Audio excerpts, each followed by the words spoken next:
walked into the office and asked if they needed a shuttle driver, and they did, and they hired me right on the spot. And so I started driving people to and from the river, and eventually, midway through the season, my boss asked if I wanted to row a boat.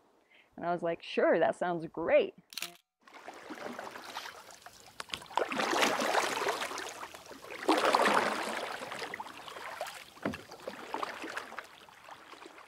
Probably that we can row a boat, for one, that we actually get it downriver. But honestly, this job comes with a workload.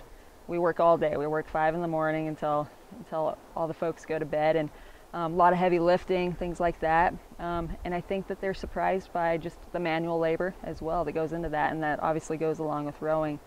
But I think that's the biggest thing. I've definitely been on the beach before, and there's this big old 6'3" guy.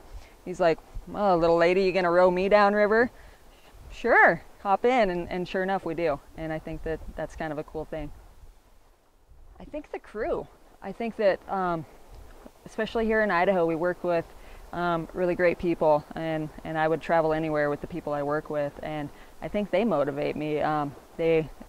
You depend on each other. You're really a team out here, and you know, when you're all helping each other out, it's really a great trip, an easy trip, a fun trip, and even if it's challenging, you have your crew. And so that's what motivates me. Slip and slide is when you can take a paddle boat and you turn it upside down. You get all the other guides involved, and you take bailers or buckets and you douse it with water as someone runs and jumps on it and falls into the river. The secret is that we don't. We actually show up for our first river trip, and we talk about how out of shape we're going to be.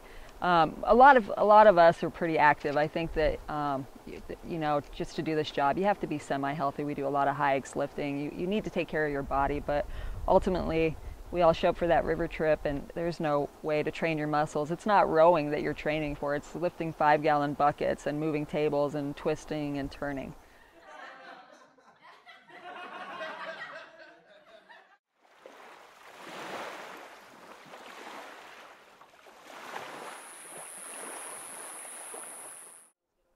The Maine salmon. Again, it's a river that offers just a lot in the way of rapids, hikes, beautiful lodges, and it's 6 days long. So, you know, if you do a 4-day trip, a little too short. 6 days is pretty complete. And big sandy beaches to do yoga on. Lots of it just offers everything I think a woman wants.